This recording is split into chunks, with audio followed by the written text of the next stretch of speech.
Welcome to another episode of Do Not Visit, a series where I talk about a place in Game of Thrones, the world of ice and fire, you don't ever want to visit. 9 times out of 10 because it's super haunted.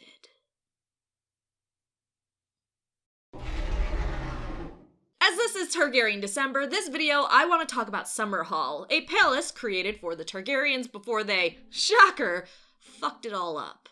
Now, Summerhall might sound like a cheery place, given its name. I mean, Summerhall sounds like a place where there's always good booze and partying. But I guarantee you that place is so haunted that any chickens that are in this area are automatically poultry geese.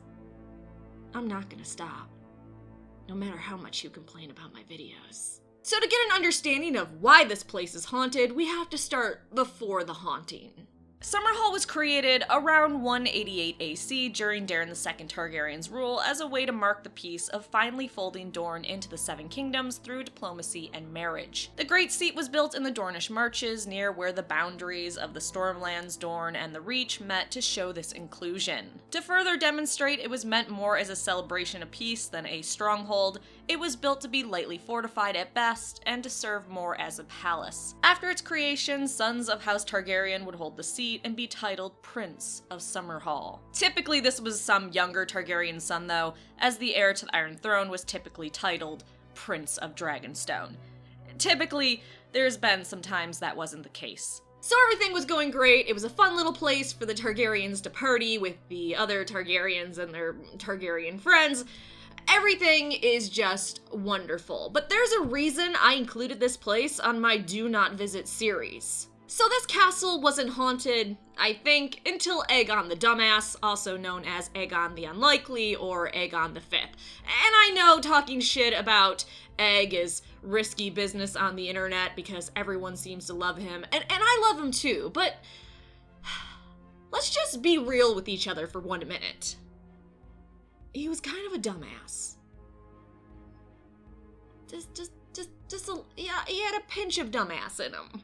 So Aegon V was obsessed with bringing back dragons, as the last dragon had died some time ago. To this end, he had spent his last years as king of the Seven Kingdoms absolutely consumed with searching for ancient lore about the dragon breeding techniques of Valyria, where dragon taming had began. Rumor was he even commissioned journeys to places as far as Ashai by the Shadow to find any and all things related to dragons. Any text or knowledge not preserved in Westeros needed to be found. If you know Ashai, you know that only spooky and dangerous things come out of that area, so any knowledge he got from Ashai automatically makes Summerhall, like, 5% more haunted. So of course, just like the old bear warned us, the things we love destroy us every time, lad. Remember that. Jesus, that was a really bad Jorah Mormont impersonation. Hope no one makes fun of me about this. Aegon's desire for dragons to come back and his love of them would doom Summerhall. Actually, that quote could fit for a lot of things in Aegon's life. Anyways, in 259 AC, King Aegon V decided to invite many of those he loved and that were closest to him to Summerhall to celebrate the coming birth of his first great-grandchild, a boy later named Rhaegar, to his grandson Aerys and granddaughter Rhaella, the children of Prince Jaehaerys. Whatever went down left few witnesses alive, and those that survived the event were so traumatized by it, they refused to speak of it.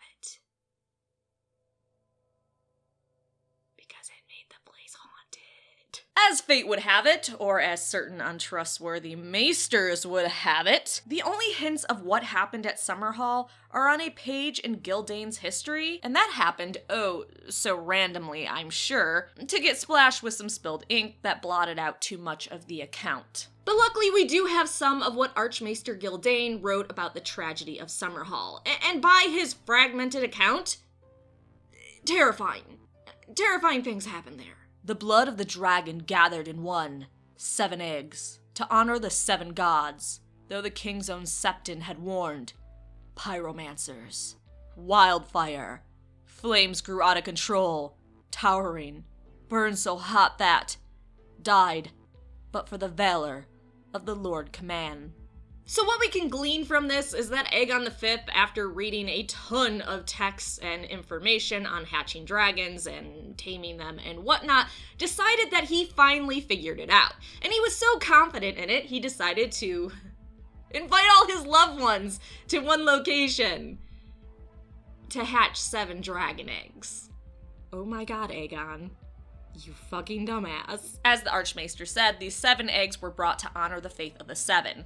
Even though the 7 weren't necessarily worshipped in Valyria, and probably didn't have anything to do with their ancient dragon taming practices. Likely, Aegon V felt, as Aegon the Conqueror felt, that honoring the gods that rule over certain lands that he lived in would give him bonus points of some sort. Since normal fire hadn't worked to hatch the eggs, Aegon probably felt that wildfire would be strong enough to do so, especially since it's claimed that wildfire is also made with magic. So, a little fire, a little magic, boom, dragon eggs are hatched. Which, if we look at Dany in the books, maybe Aegon wasn't actually that far off. So since the pyromancers are the ones that create wildfire, he used them to bring the wildfire to Summerhall and try to hatch the eggs. But the flames quickly grew out of control, and we know how absolutely unstable and crazy dangerous wildfire can be. And here is the thing about wildfire. You can't just stop, drop, and roll. It seeps into most materials, cloth, leather, wood, even steel, causing them to take fire as well. So all these people at Summerhall, minus the few people that survived, were burned suddenly and horribly by the wildfire. Probably while screaming, "Aegon! Dear God, Aegon, why? Why, I thought you loved us. Oh God, the burning. It hurts so bad. Aegon, why would you do this to us? Oh, Jesus Christ, even the children. The children are burning. Oh God, the steel armor. It's even burning the steel armor. Aegon, you fucking dick, why?" As they clawed at the doors, stomped each other to death, and their flesh melted from their bones before they were mercifully consumed by the wildfire. Yeah, that place is definitely haunted. There's no way you're suddenly and violently killed by wildfire at a party and you don't come back and haunt some people's asses. And as I'm sure some of them tried to take off their on-fire clothing, some of the people at Summerhall died naked. So now there's probably some naked-ass ghosts haunting Summerhall, which I don't know if that's a negative? I mean, a naked ghost would probably be kind of funny, but you gotta think that it's probably a naked ghost that's also, like, horrifically burned? So I don't know. I don't know if that's a plus or a negative. I guess it depends on your kink. And keep in mind, what happened here was so horrific, people wouldn't speak of it. So, yikes.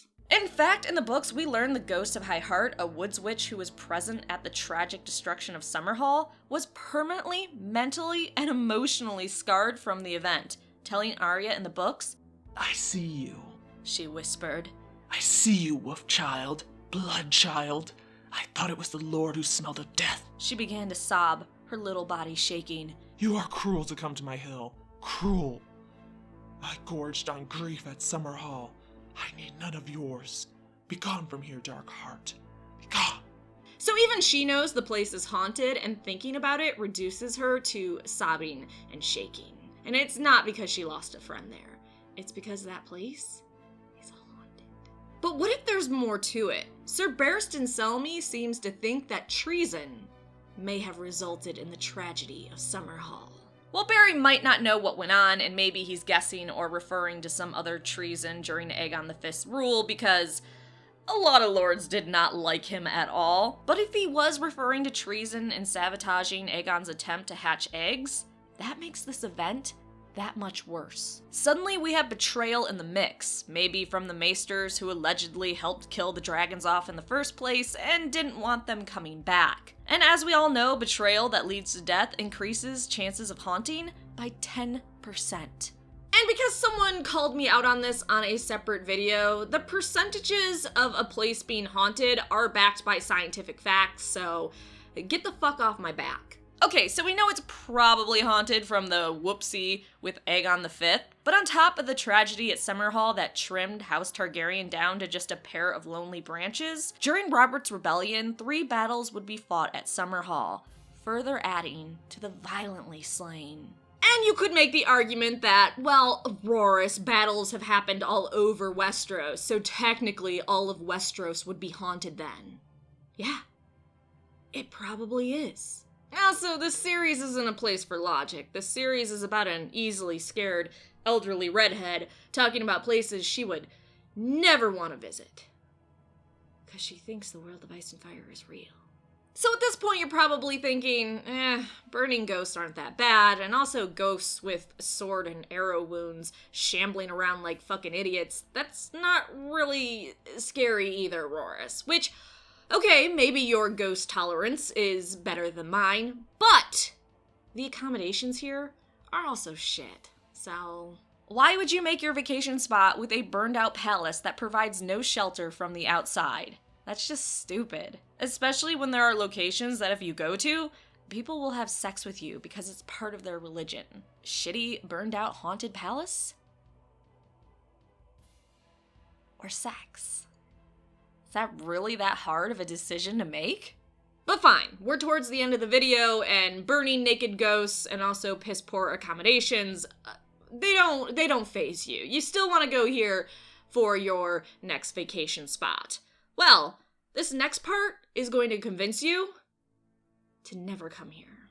So here's the most terrifying thing about Summerhall, especially if you're pregnant. See, if you're born near or at Summerhall, chances are you'll grow up to be a complete twat. And before anyone writes in the comment section down below, oh, that must mean, Rorys, you were born near at Summerhall, fuck you. So during the horrific deaths of his family, Rhaegar was born amongst the flames of Summerhall, and we all know what Rhaegar would grow up to do and be. A twat. He'd grow up to be a twat. So do not go near this place if you're pregnant. And for God's sake, if your significant other is pregnant or your friend is pregnant, do not bring them to Summerhall, because you do not want to risk bringing that level of stupid into the world. I mean, this fucking idiot would even go to the ruins of Summerhall from time to sleep, and would always come back with a super emo song. Emo songs inspired by the ghosts of dead Targaryens at Summerhall? You be the judge. So that is Summerhall, a super haunted palace in ruins that has a severe case of the ghost that also doesn't have a pool or complimentary breakfast. Honestly, I only give it 3 out of 10 nopes because seeing Targaryen ghosts screaming and dying over and over would be kind of fun. I mean, a little bit. But how about you? How many nopes do you give this location and why? And if you went to Summerhall like I fucking told you not to, god damn it, you can go to my Teespring store and get this shirt. Please don't. That shirt's a gag, and I don't want to see that shirt circulating at Con of Thrones or on Instagram or any social media, because it's going to come back to me and I'm going to get laughed at. I'm tired of being laughed. Okay, so really quick, giveaway information. So this is the second to last code word for the giveaway, but if you think you know the phrase and want to get a jump start on potentially winning the super giveaway, submit your answer in the comment section down below. If you are the first to write the phrase correctly, you'll automatically win even if I haven't released the last code word. So good luck!